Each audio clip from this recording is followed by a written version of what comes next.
அதிக வாக்குகள் நீக்கப்பட்டிருக்கு. மறுபுறம் எதிர்கட்சி தலைவர் அதே போல நெய்யனா நாகேந்திரன் அவர்களுடைய தொகுதிகளில் குறைவான வாக்காளர்கள் தான் நீக்கப்பட்டிருக்காங்க.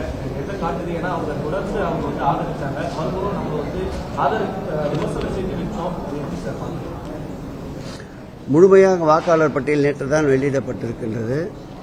திராவிட முன்னேற்ற கழகத்தை பொறுத்தளவில் ஆரம்பத்தில் இருந்த இந்த எஸ்ஐஆரை ஒருபுறம் அதில் இருக்கின்ற சிறு சிறு பிரச்சனைகளை களைய வேண்டும் என்று மாண்புமிகு முதலமைச்சர் அவர்கள் உறுதியாக நின்றார்.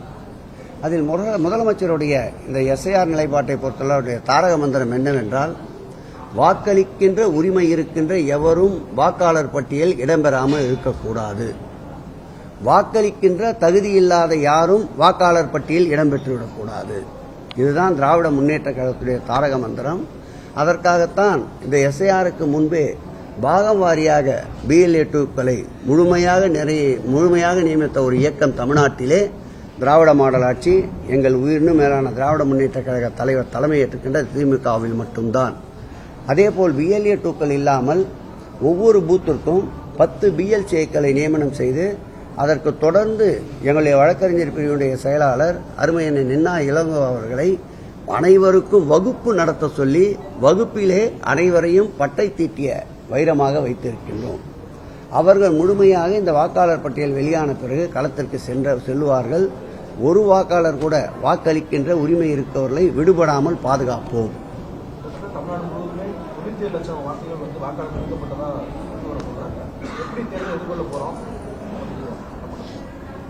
ரொம்ப விளக்கமாக சொல்ல போனோம்னா, நான் சார்ந்திருக்கின்ற துறைமுக தொகுதியில் கூட இதுவரையில் 1,05,000க்கு மேல் வாக்குப்பதிவு நடைபெறவில்லை.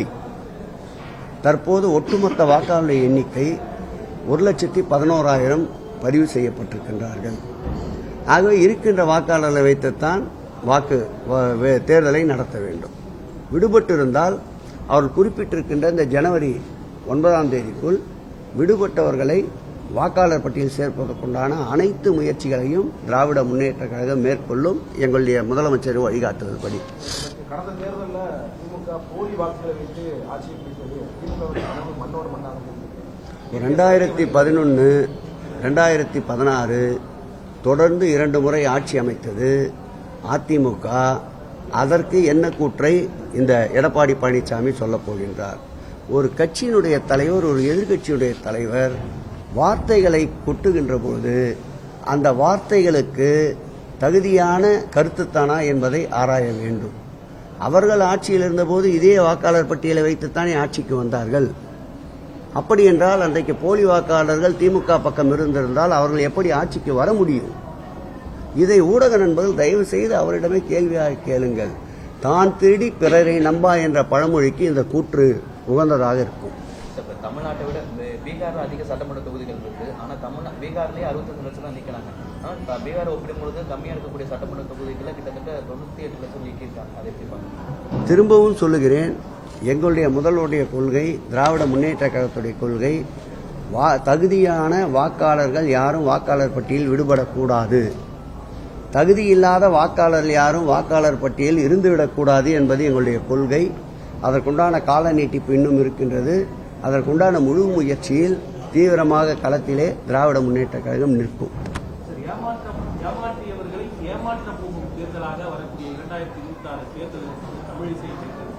நிச்சயமாக தமிழிசைக்கு தொடர்ந்து பாவம் அந்த அக்கா மீது நான் நிறைய மரியாதை வைத்திருப்பேன். எங்கு திருக்கோயில் பார்த்தாலும் பாசத்தோடு இருப்போம். ஆனால் தொடர்ந்து அவருக்கு பாரதிய ஜனதா ஏமாற்றத்தை தான் தந்து கொண்டிருக்கின்றது. வாக்காளர் பெருமக்களும் ஏமாற்றத்தை தொடர்ந்து அவர்களுக்கு தேர்தலில் தந்து கொண்டுதான் இருக்கின்றார்கள். அந்த விரக்தியில் அந்த ஏமாற்றத்தை வேறு பக்கம் திருப்புகிறார்கள். அந்த ஏமாற்றத்துக்கு உரியவர், அந்த பிம்பத்திற்கு சொந்தக்காரர் அக்கா தமிழிசை தான். அவர்தான் வருகின்ற 2026 சட்டமன்ற தேர்தலிலும் ஏமாறப் போகிறார்.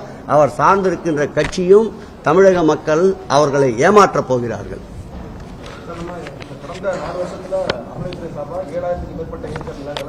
7,000 இல்லை, 9,000 கோடி வந்துச்சு. 9,000 கோடிக்கு மேற்பட்ட நிலங்களை தான் நம்ம அறிக்கையெல்லாம் பண்ணுறோம். ஆனால் ஒவ்வொரு முறையுமே இந்த பொதுநல வழக்கு உயர்நீதி மதுரை பெஞ்சில் விசாரணைக்கு வரும்போது நீதிபதிகள் என்ன சொல்றாங்கன்னா அறநிலைத்துறை சார்பாக இருக்கக்கூடிய அனைத்து நிலங்களையும் கையகப்படுத்துவத அறநிலைத்துறை தாமதமாக செயல்படுது. ஒவ்வொரு வழக்கிலையுமே ஆணைய நிலை ஆணையங்கள் நேரடியாக விசாரணை பண்ணணும்னு சொல்றாங்க. எந்த அளவுக்கு மக்களுடைய வாழ்வாதாரம் என்பதை நாம் கணக்கிட்டு பார்க்க வேண்டும். நீதிமன்ற உத்தரவுக்கு அடிபணிந்து நீதியின் சட்டத்தின் ஆட்சி நடைபெறுகின்ற ஒரு மாநிலம் என்றால் மாண்புமிகு தமிழக முதல்வர் தலைமையில் இருக்க இந்த மாநிலமாகத்தான் இருக்க முடியும். 40 ஆண்டு 50 ஆண்டு குடியிருப்பவர்களுடைய வாழ்வாதாரத்தையும் கணக்கிட்டு நீதிமன்ற உத்தரவையும் செயல்படுத்த வேண்டும் என்ற நோக்கத்தினால்தான் சில நீதிமன்ற உத்தரவுகள் தாமதப்படுத்தப்படுகின்றதை தவிர மறுக்கப்படுவதில்லை. நிச்சயமாக நீதிமன்ற உத்தரவுகளை ஏற்று மக்களுடைய நலனையும் கருத்திலே கொண்டு நிச்சயமாக நீதிமன்றத்தின் உத்தரவுகள் செயல்படுத்தப்படும். திருப்பரங்குன்ற விவகாரம் தொடர்ந்து ஒரு 4 நாள் மேல விசாரணை போயிட்டு இருக்கு. இந்த பிரச்சனையை பர்டிகுலரா எதிர்க்கட்சிகள் கையில் இருக்கிறதுக்கான காரணம் என்ன? என் அப்பன் முருகன் திராவிட முன்னேற்ற கழகத்தினுடைய தலைவர் திராவிட மாடல் ஆட்சியின் நாயகனோடு இருக்கின்றார் என்பதற்காகத்தான் இதை ஊதி பெரிதுபடுத்த நிற்கின்றார்கள்.